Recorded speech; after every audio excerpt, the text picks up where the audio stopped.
Now, The Hunt Palmer Show. Yes! I feel like I've been waiting for this my entire life. You're listening to The Hunt Palmer Show on 104.5 ESPN Baton Rouge. Jolly good fun. Jolly good. Locking down the middle of the day. America's favorite daytime fun show. Live from the Raising Cane studio. This is Hunt Palmer.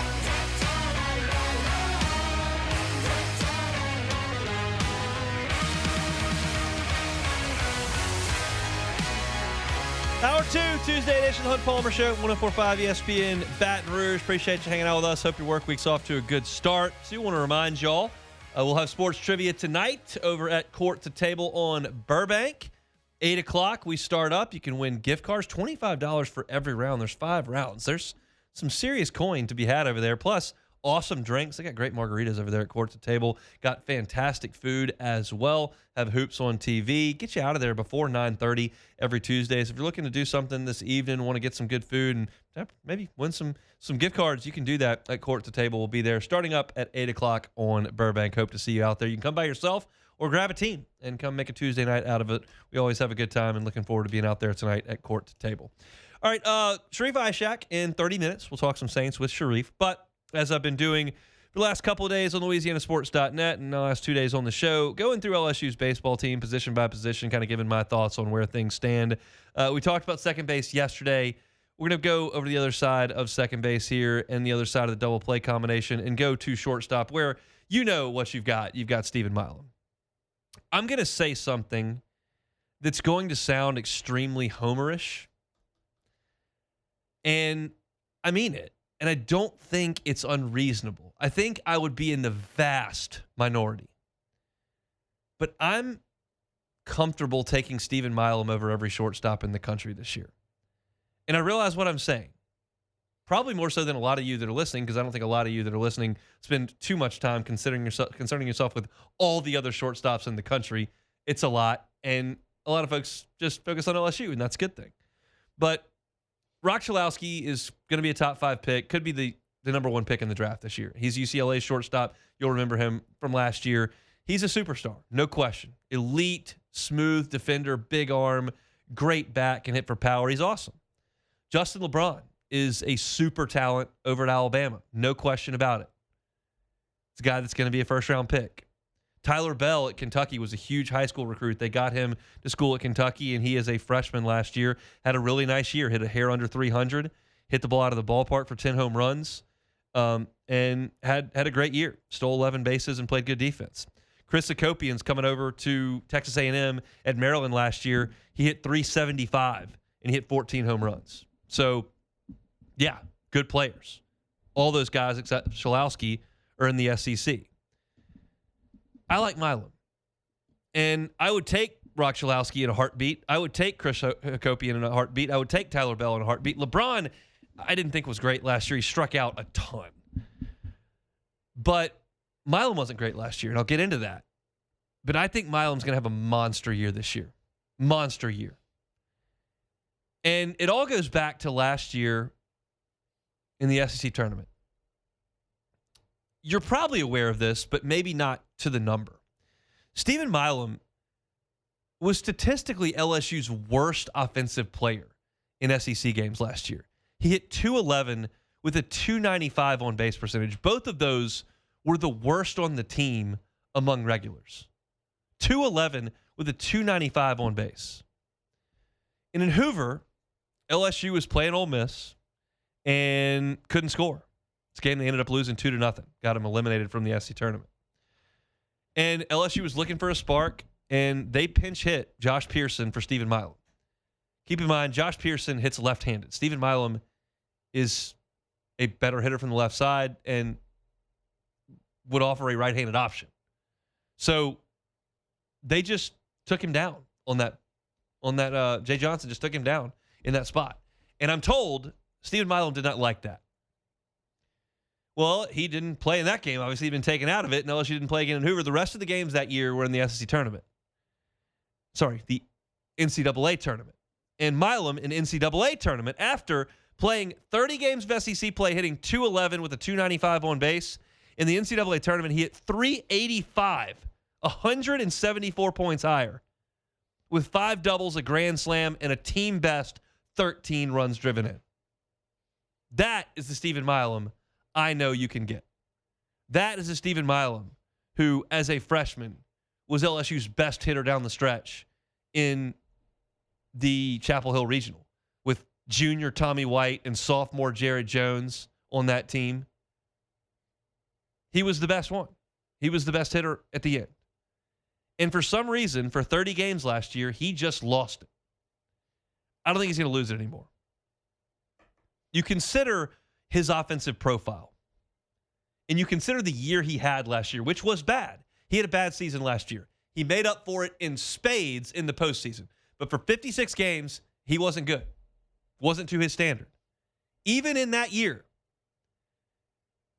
he had a great strikeout rate and a great walk rate. Derek Curiel struck out 56 times in 258 at-bats. Milam only had 17 fewer at-bats. He had less than half the strikeouts, 27 to Curiel's 56. And he walks a lot.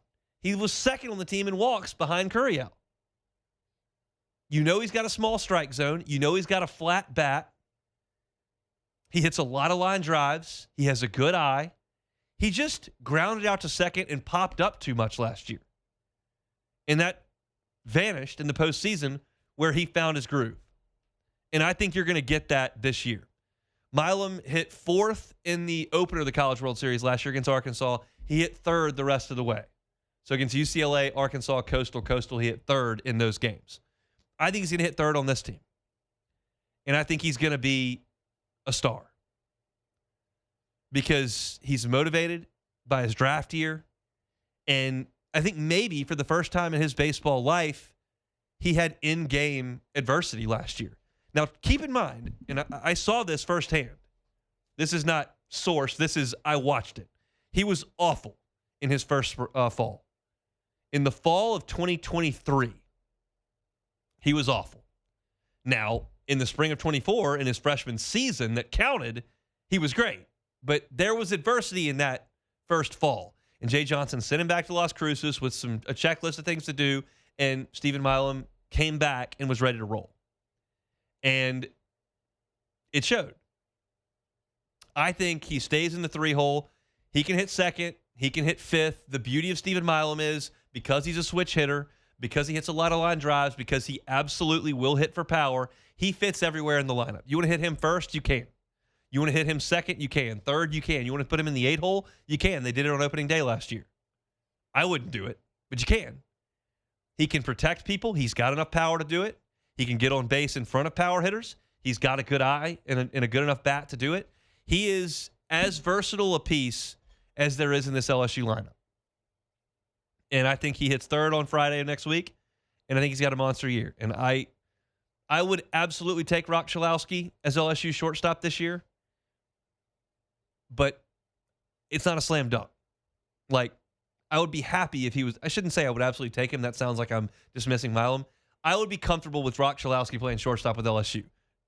No joke. He's going to be potentially the first pick in the draft. But as far as and Chalowski's got a higher ceiling than Milam because he's a bigger, better athlete and got a little bit more pop in his bat. And there are some things that he's got. He runs better than Milam. But as far as a college player, college production, I'm going to get Gold Glove defense from Milam. I get a switch hitter, guy that draws a lot of walks, doesn't strike out, and has shown himself to be a well over 300 hitter as a freshman and in the NCAA tournament last year in the biggest spots. Pretty good guy to have. So I'm thrilled that LSU's got Stephen Milam. Briefly on the guys behind him here. Ethan Kloss and Jack Ruckert are the two freshman infielders in this class, not counting Mason Braun, who is a guy that plays first. I'm talking second, short, and third when I say infielders. And they're fairly similar profiles. They played shortstop in high school. They're about 6'1", 6'2". They're about 190 pounds, and they hit left-handed. I talked about this with Glenn West 30 minutes ago for those that were here, but LSU's current roster, keep in mind, all of your infielders, second, third, and short, have to throw right-handed. Have to, and they all do, obviously. Here's the left-handed hitters in that group. Ethan Kloss, Jack Ruckert, Seth Dardar, Tanner Reeves, and Stephen Milam. You've got 5 left-handed hitting infielders on this team. You don't see a lot of that. Caraway hits right-handed. Simpson hits right-handed. And John Pearson hits right-handed. But you got 5 infielders that hit left-handed. So for Klaus and Rucker, there's not even really a path to the field for them. You're not a defensive replacement for for Milam. And there are 3 options at second base. I don't think they're going to be a defensive replacement for those guys. They could be, because I think your defense is going to take a hit at second base, and maybe those guys play some second base in crucial spots because they are good glove guys. But I think they're just going to sit and wait. Now, the good news for them, Caraway's going to be gone after this year, Milam's going to be gone after this year, and the 3 second basemen have to be gone. They're out of eligibility. And York's going to be gone. He's out of eligibility. So you're losing the whole infield. So these guys theoretically could step in next year pretty quickly. We know that forecasting year to year in college sports now is wasted time, but they do profile that way. So we'll see how much playing time they can get, but they are similar looking players at this point who are blocked by a very, very, very veteran infield. So that's a look at shortstop. I am very, very, very high on Stephen Milam and what he can be for this team. And I'm hopeful. I wrote this at LouisianaSports.net. I think Stephen Milam is going to hit 320. I think he's going to hit 15 home runs. And I think he's going to play as good a defense as anybody in college baseball at shortstop. And because of that, it's just hard for me to take anybody else at the position. Like maybe Chris Akopian backs up what he did last year and hits 380, but maybe not. I don't think Milam will hit 380. I think he'll hit 320 with pop, with great defense. Love Stephen Milam at shortstop, one of the best ones LSU's had in quite some time. All right, let's take a timeout. We will come back. Let's do a little bit more baseball. We'll get Sharief Ishaq coming up in 15 minutes. The Hunt Palmer Show. The Hunt Palmer Show. Highland Insurance Group, HighlandIG.com, HighlandIG.com. Last week was a reminder. It's just very important to take your insurance very, very seriously. If the only thing you've considered as a business owner when you look at your insurance program is, hey, what does this cost? That's reasonable, but there are other elements here. The Highland Insurance Group knows that's reasonable. They've got dozens of carriers under contract. They know where to put your business as far as a carrier in terms of pricing. But they also know what you need to have in those property policies, how to calculate that business interruption coverage if you can't work because you've got power outages, if you've got roof damage due to ice and snow and hail like we had. They know how to avoid co-insurance penalties with building valuations. They know what carriers handle what businesses best. A lot of auto accidents last week because of road conditions. Do you have the proper coverages? Or are you looking for that after you get in the accident? The Howard Insurance Group will make sure you're proactive when looking at insurance. Sometimes we need those reminders that weather happens around here. It's not just hurricanes. We get snow and ice storms as well. Have over the last 2 years for sure. So make sure your property policy is intact. If you need a second set of eyes on your current one, if you're looking towards a renewal in the next 60, 90 days, the Howland Insurance Group, Jonathan Carver and his team, happy to help you with that. It's the Howland Insurance Group. They're online at HighlandIG.com. You're listening to The Hunt Palmer Show on 104.5 ESPN, Baton Rouge.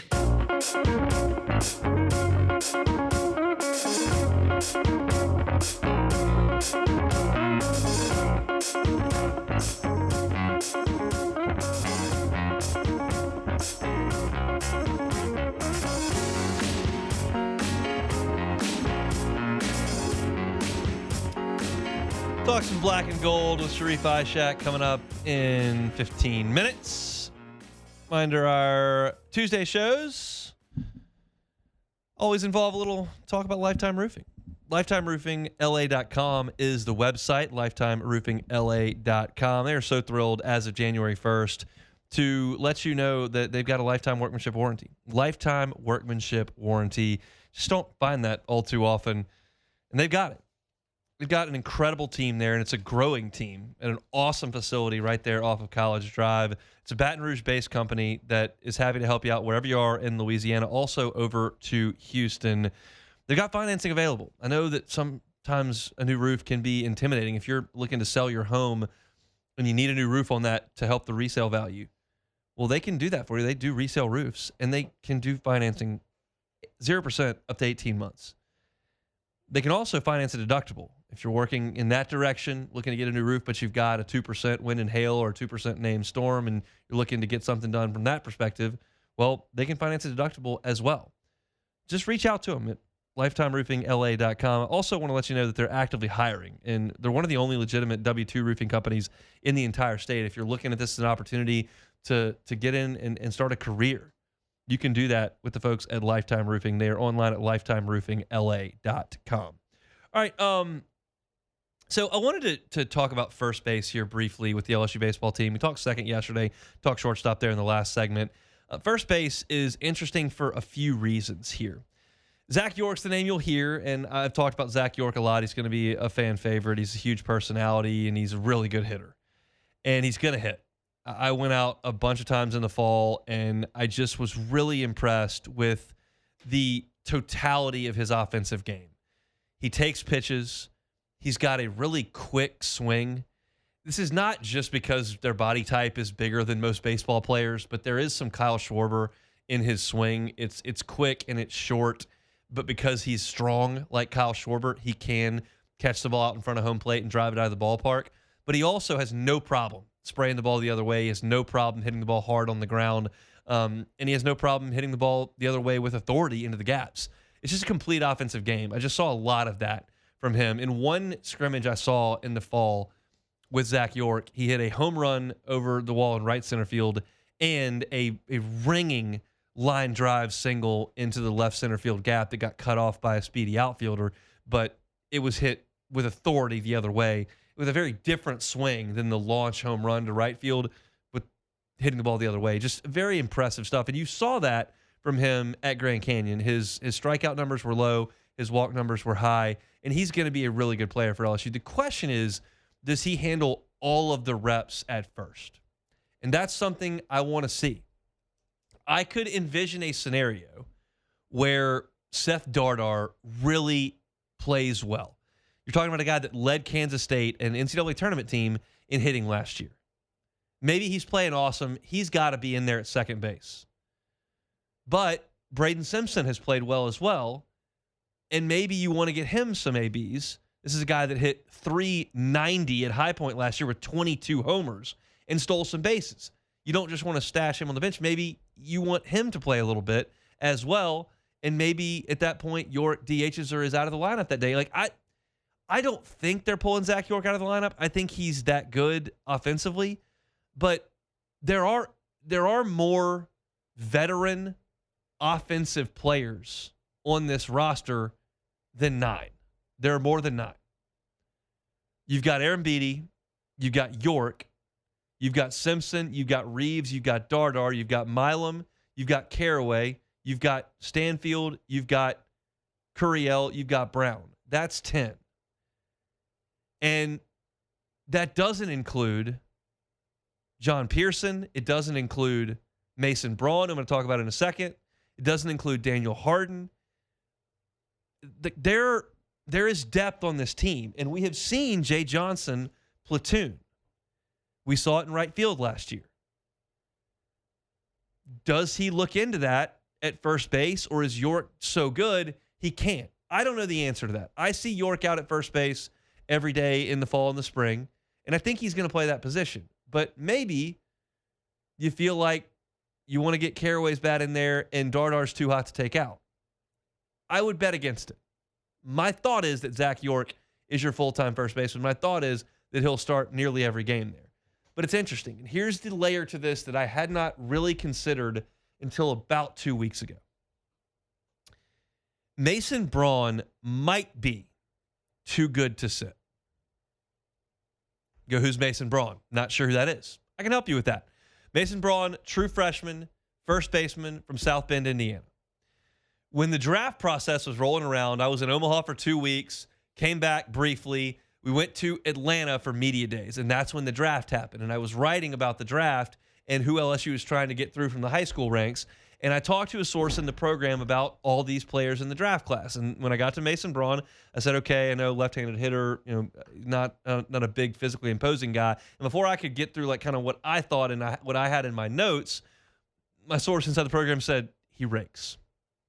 He just rakes. And so he got here in the fall, and he raked. Homer in Biloxi, just crushing the ball. And then in preseason, he's raked. He has an elite hit tool, and there is immense power in a smaller frame. He's only like 6'1", but he can hit it a mile. And right now, I think that York's ahead of him, and the three guys at second base are going to get their shot, and I think one of them will be the DH. But there's a world where Braun gets 3 at-bats on opening weekend and goes 2 for 3 with a homer. And then you got to put him in there on Wednesday, and then he hits 2 doubles. And, like, there's a world where you look up and Mason Braun needs to play. Well, he profiles similarly to York. They are first baseman. Now, Braun can play a corner outfield spot. York cannot. But I'm not taking Stanfield out quickly. I'm not taking Brown out quickly. I've only got 1 DH spot. I've got 3 senior second basemen. Like, you see where I'm going here. There's a bit of a logjam. And I can see a world where Mason Braun just wrestles playing time away. It's very encouraging to think about Braun next year when he's in his second year at LSU, because York's gone, and Reeves is gone, and Dardar's gone, and Simpson's gone, and Milam's gone, and Caraway's gone, and Stanfield's gone, and Curiel's gone, and Brown's gone. Aaron Beatty's the only one back. You need Braun to show up at that point. And maybe that's when he emerges as a second-year player. But there's a world where he emerges this year, and I don't know if he can take first base reps away or not. I think York's a better first baseman defensively right now. He's played it for 3 years in college. Braun's played in high school. And when I go out to scrimmages in the fall, I saw Braun play some in the outfield, which is an indication that they're looking for another way to get that bat into the order. Maybe you look up and you're facing a really tough right-hander, and you want Stanfield to sit because he's struggling a little bit, doesn't bring as much offensively. I'm reaching here, trust me. And you play Braun in left field because he's left-handed. And that's one of those lineups. Remember I talked about this with Glenn West.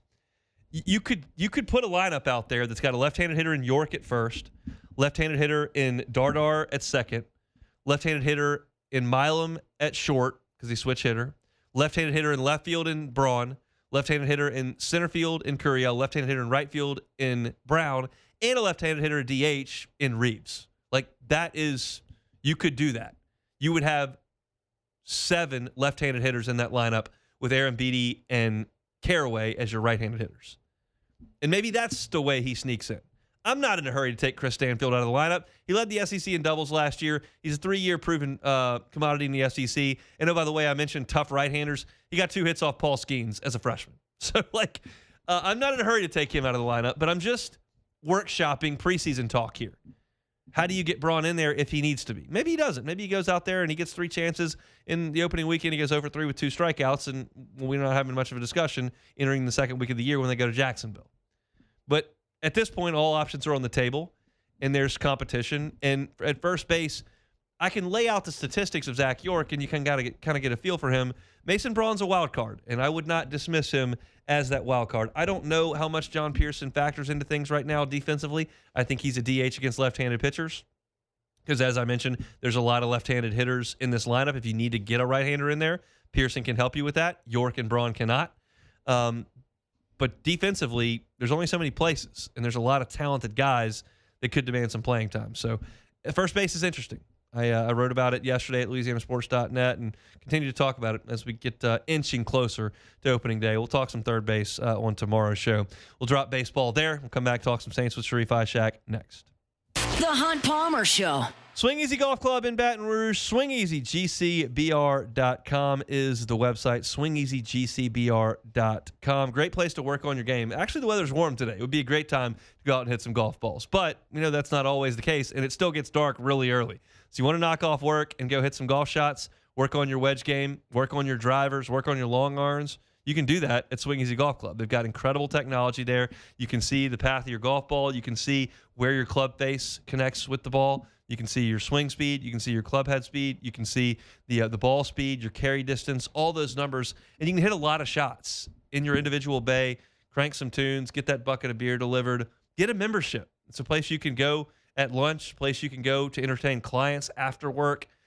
play some golf. It's a great place to go and experience golf a little bit different way. If you've never played on a simulator, never taken the time to work on your game at a simulator, give Swing Easy a shot. I think you'll really, really enjoy it. It's on Seagan at Perkins. Swing Easy Golf Club in Baton Rouge, online at swingeasygcbr.com. You're listening to The Hunt Palmer Show on 104.5 ESPN, Baton Rouge.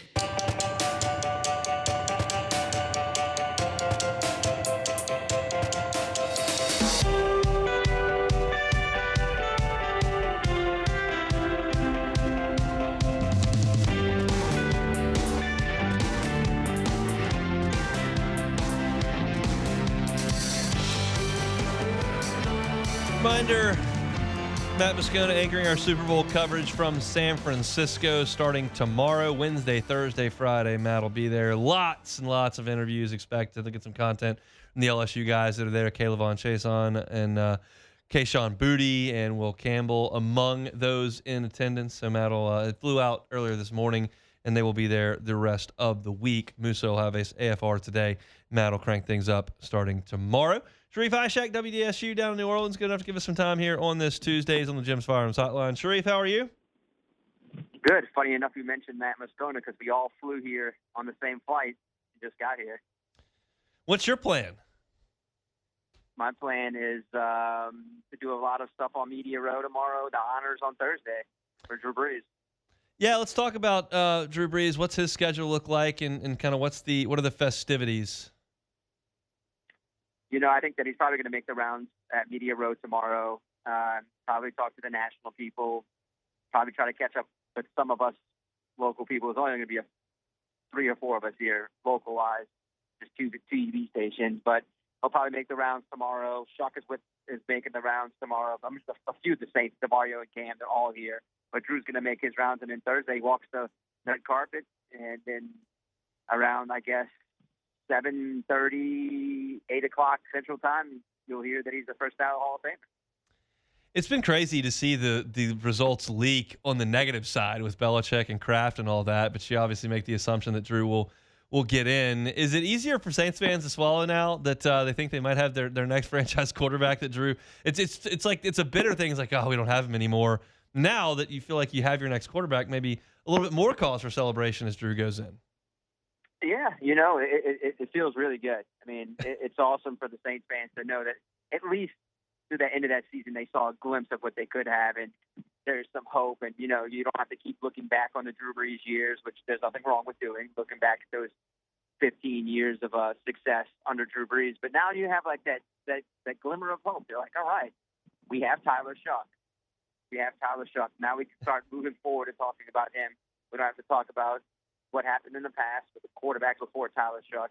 We have our guy now, but it could be a cause for celebration tomorrow night for Tyler, Drew, and DeMario. If all 3 get their awards, you know Drew's going to get in, but if the other 2 can win their awards, it'd be a fantastic way to kick off the offseason for the Saints. Do you think they will? I know it's impossible to know because you're not in the room when they vote, but obviously those would be 2 pretty prestigious honors for those 2 guys who've done so much good throughout their careers. Look, I'm going to start with DeMario Davis. I'm sure he doesn't care if he's ever given the award because he's not in it for the awards. He's going to continue doing all his work in the community, hospitals, schools. He'll continue doing that. That'll be the cherry on top. I don't think he's going to beg for that award, but it would be fine. It'd be really nice to give him the award after last year when we thought Cam Jordan was going to get it in New Orleans and he did not get it. It'd be a great way to give it to him this year. It's probably between a few people, but I see the odds-on favorite is Travis Kelce, probably going to win Walter Payton NFL Man of the Year. Then Tyler Shuck is, if you're looking at the odds, it's like number 3 or 4, and Victoria McMillan would be the guy who's the odds-on favorite to win it because 1,000 yards, got into playoffs. But for me, man, Tyler Shuck really did a lot of damage in the 9 starts. I mean, he did for what he had to work with and what he did. I would put him up there. I mean, I would not rule him out as, you know, being a winner for the offensive rookie. He did a lot of good things compared to the other players who played an entire season. What he did in 9 games was remarkable. Is it reasonable for a Saints fan to feel like it's possible for the Saints to make a push at getting to a Super Bowl while Tyler Shuck is on a rookie deal? Is that just a ridiculous thought? No, it isn't. It isn't ridiculous. They have 3 more years, Right. and the cap gets much better after next season. But they can spend wisely this offseason and try to make it build. Like, I'm not trying to make the parallel for the Patriots. Mike Vrabel's a great coach. Drake May went from 4-13 to being, an average quarterback to a very good quarterback under Vrabel. They put the right pieces around him. They're not really flashy pieces, but if the Saints can replicate with the Patriots this year, yeah, I mean, they have a chance to take a push at it in the next 2 or 3 years before his contract has to be extended. So yeah, they can do it definitely. That money starts freeing up. It becomes so many possibilities for this franchise. Yeah, I think, obviously the Patriots had so much cap space, and that's why it's not a completely, it's not a parallel between the Saints and the Patriots. But taking the quarterback is obviously important. A new head coach is obviously important. And then I think some good fortune is obviously very important as well. And the fact that the NFC may not be quite as strong as we feel like the AFC generally is. Like, so are we just being clouded by the finish against some subpar teams, or is the real hope for optimism really there, especially in this division when you kind of look around? I'm curious, and to add on to that question, I'm curious if you'll get some people to talk about what they see for the Saints in the near future from a national perspective, since it's such a national event where you are. Yeah, I'm going to try to knock out so many of those. Chris Sims or Diana Rossini, just the people who covered this team for so many years and know the quarterback play. But yeah, it's a combination of everything, hon. Yeah, the schedule was a little weak on the back end, but like I've said many of times, if Tyler Shark wasn't good against the not so great opponents, people would be like, well, he's not good. He wasn't worth the second round pick. But he did what he was supposed to do and elevated it even more, and the team fed off of him. And I think that is exactly what the franchise needs, what the Who Dat Nation wants to see. You don't want to see them play bad against bad teams. They were getting better each game against those teams. And yeah, the division isn't going to be strong. It's going to be what it is. That gives them a great chance to win the division. Easily. Think about if they would have beaten 2 more teams. They'd have beaten the Cardinals and beaten the Falcons. We'd be talking about the Saints, who had a chance to beat the Rams at home in the playoff game. So there's so many things that go into it. But yeah, the NFC not that great. But the NFL is just parity. I'm not saying it's not great. I'm just saying so much parity, and that parity gives the Saints a big opportunity here in the coming years to win the division and try to sneak in and then winning a few more playoff games. This time last year, we were talking about Kellen Moore taking the Saints job after the Super Bowl. And that's the time everybody else is, beside the 2 Super Bowl teams, is the coaching carousel right now. And the Saints have not gotten picked apart. It seems like they're going to keep a lot of continuity. Jari Evans will move on, but Scott Tolzien is going to remain. Like, how big a deal is the continuity on the Saints staff after the coaching cycle kind of calms down? It's a good thing and a bad thing. It's good that you're getting recognition. Bad if you lose them, but great if you're keeping them. With Chase Hazlitt and Scott Tolzien, you need Scott Tolzien to stay. I think he did a great job developing Tyler Shaw. Everyone's going to talk about Kellen and Doug Nussmeier, but you got to talk about Scott. Scott did an outstanding job with the entire quarterback room with Spencer and definitely Tyler. So I think that's huge to keep him on staff. And Chase is equally as good. He works with those tight ends really well and developing the tight ends. And you want that continuity moving forward. You don't want to lose these coaches after 1 year. You start wondering what if. What's going to happen to the offense? And this is a great thing. It's great. You can see the positive signs. Everyone wants to be in New Orleans. A couple years ago, you probably wouldn't have said that. Now you're saying that people want to be in New Orleans and stay in New Orleans, and I'm sure free agents are seeing what's going on, and they're probably like, hey, I might want to go to New Orleans and be a part of what's going on with Kellen Moore, Tyler Shark, and that defense. It's very well said. You got to become a popular destination. Money matters, but there are other things that matter as well. And so hopefully the Saints will position themselves that way. Enjoy your time out there in the Bay Area. Hope the best for the 2 Saints up for some awards, and y'all travel back safe. All right, Sharief? All right, buddy. We'll see you next week. Sounds good. Sharief Ishaq, WDSU, out in San Francisco. As you mentioned, Tyler Shaw up for Rookie of the Year. We don't think that's a likely scenario for him, although he was excellent. Tedero McMillan probably had more in terms of the statistical relevance, and he just played more football than Shuck, but Shuck in a more important position and did really, really well. Demario Davis, Man of the Year, would just be so awesome. Certainly Certainly a deserved honor. Cam Jordan, same thing, and didn't happen last year to Mario in that same breath. Everyone feels like this is probably Travis Kelce's swan song and feels like it's going to be him that gets it. But I do vividly remember, just a little bit of inside baseball here, we tend to write some things in advance in our business for LouisianaSports.net if we think something may happen. Had the story of Lane Kiffin being hired written a week and a half before it happened. And we had the Demario Davis the Cam Jordan Man of the Year written last year, ready to go for LouisianaSports.net. And obviously he didn't win. We thought in New Orleans, he's going to be the guy, and it didn't happen. So everybody kind of thinks Travis Kelce, swan song, maybe the biggest celebrity in the NFL now, considering of who his fiance is. Like, that's obviously going to be it. Maybe it's not it.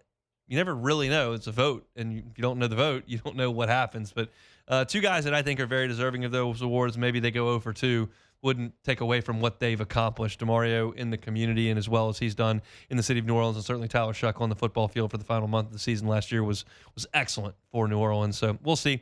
Sharief will be all over it. So will Matt Moscona out there in San Francisco. So all that coverage coming your way over the next 4 days. We'll come back and close it out next. The Hunt Palmer Show. Love telling you about Marucci, specifically the campus tours. Look, baseball season, softball season are cranking up, no question about it. If you've got a team, want to do a little bit of team bonding exercise, how about taking that softball team to Marucci? How about taking that baseball team to Marucci? See where the official bat of Major League Baseball is made. They make $1,200 a day. You can see where they're carved, where they're finished, and then where they're shipped off all around the world to the best players in the world, and it all happens right here in Baton Rouge. Such a cool thing for our community to have right here in the middle of it. Started in a backyard shed in 2004. Now it's as good as it gets. It's an all-American success story. That is Marucci. So book a campus tour for your group, for your team, for your family, just for you. Go check it out. It's maruccisports.com/campus-tour. That's maruccisports.com/campus-tour. Every ticket comes with a 20% discount, campus tour, and in the hitter's house. So get that campus tour booked. maruccisports.com/campus-tour. You're listening to The Hunt Palmer Show on 104.5 ESPN, Baton Rouge.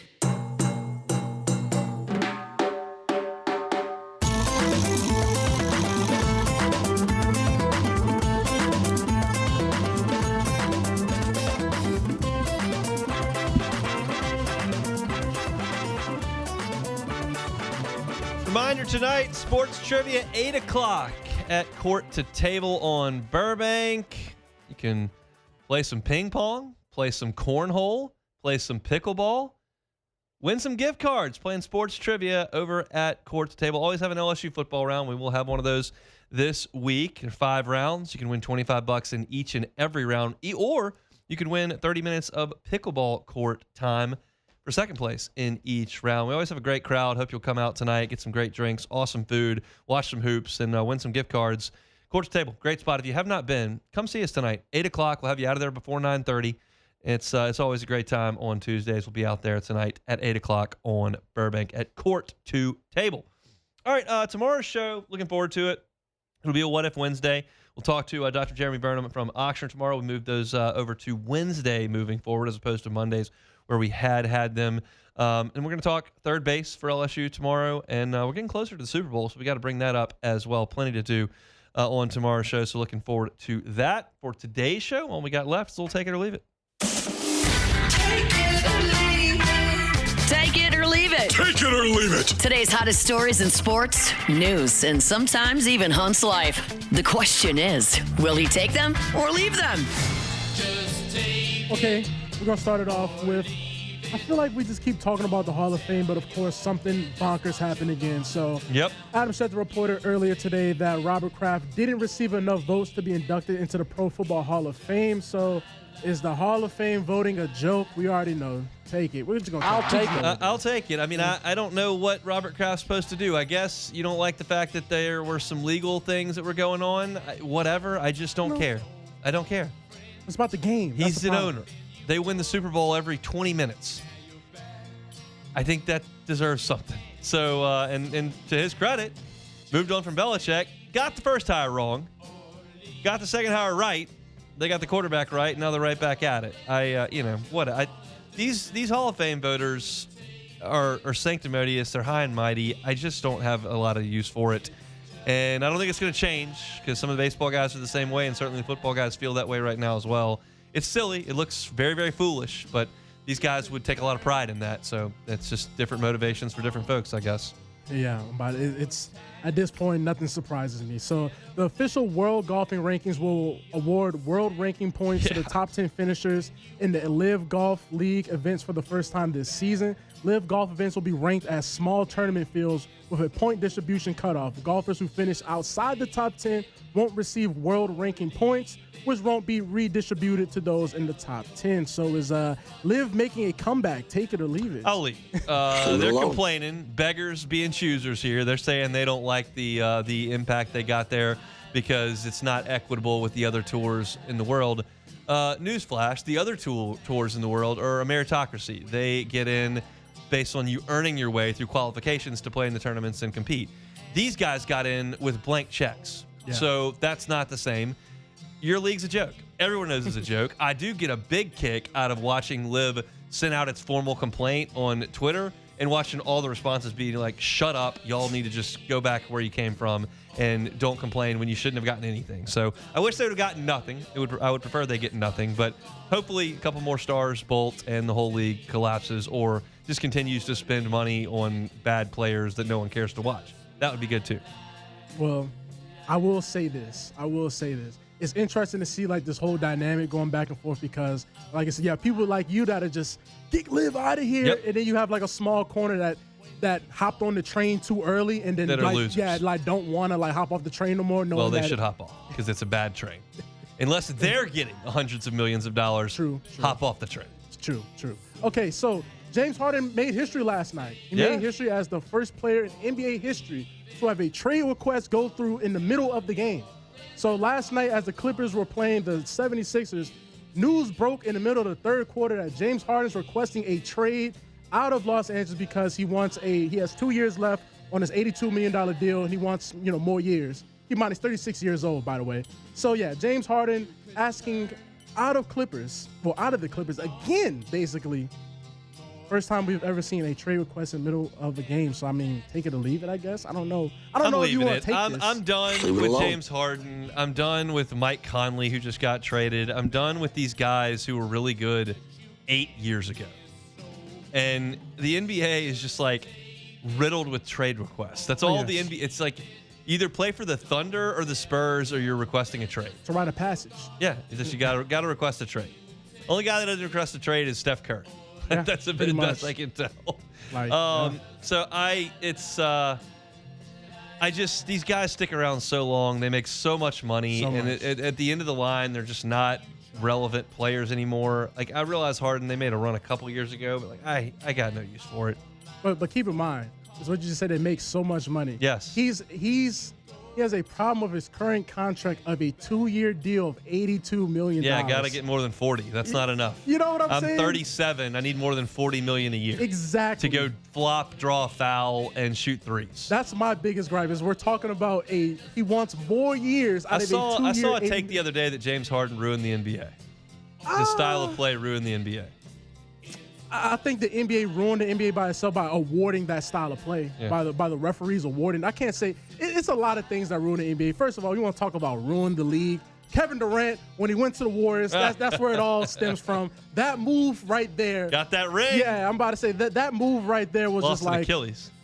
Hey, look, and honestly, he's actually one of the first players I've seen like tear their Achilles and shake back like you would have never thought Kevin Durant tore his Achilles. The fact you have to say that is ran his own. But, man, we're done with the soap opera, so that's it for Take It or Leave It. That's it for Take It or Leave It here on this Tuesday. I got some auto locks coming in from Jimmy I. Let's see if he's sticking to college hoops tonight. Every once in a while he throws some hockey in there at me. You just never know quite what's coming. It's a thin night tonight in college hoops, though. Here's the game I'm going to play because we have 1 minute to go. Yes. He sent me the lines, and one of them is an SEC line, and it's Ole Miss, and they're catching 12.5 points. That means they got to be playing. If they're catching 12.5, they got to be playing Florida. Yeah. Is that who they're playing? I got you real quick. Give me 1 second. 12.5 is a lot. 12.5. SEC, it is, no, they play Tennessee. Whew. Obviously at the Tommy Bowl in Yeah. Knoxville. That's strong. Tennessee. I realize Ole Miss hasn't played well, but like, sheesh, that's a lot. That is a lot of points. All right, that's it for us here. If you missed our baseball segments, 2 of them at the top of second hour, you can find those on demand. Talk some LSU football, commitment at the top of the show, and then Little Saints redrafting the 2025 NFL draft. You can find that at Hunt on Saints, wherever you find your sound. Matt Musso going to drive you home on After Further Review this afternoon. Matt is out in San Francisco. He'll be set up tomorrow. We're back tomorrow for a Wednesday edition of Hunt The Palmer. Hunt Palmer Show. Almost got through it, but didn't quite get there. Love telling you, my friends, at Boudreaux's Electrical Services, locally owned and operated. Neil and Melissa been rocking and rolling for over 40 years. You have options into where you can buy your Generac home standby generator. Go with the local option. Go with the option that can give you the customer service that you need. You can go to the big box store, but they don't know who you are. You can go to the local company that's going to make sure that they're servicing your equipment so that when you need it, it's ready to roll. We all feel like you're probably going to need it August, September when those hurricanes are rolling through. But what about in late January when that ice and snow rolls through? Boudreaux's Electrical Services can help you out with that. 2 locations. You can find them in Baton Rouge and Gonzales at 225-300-9389 or 985-397-1562. Online, boudreauxselectrical.com. Online at boudreauxselectrical.com.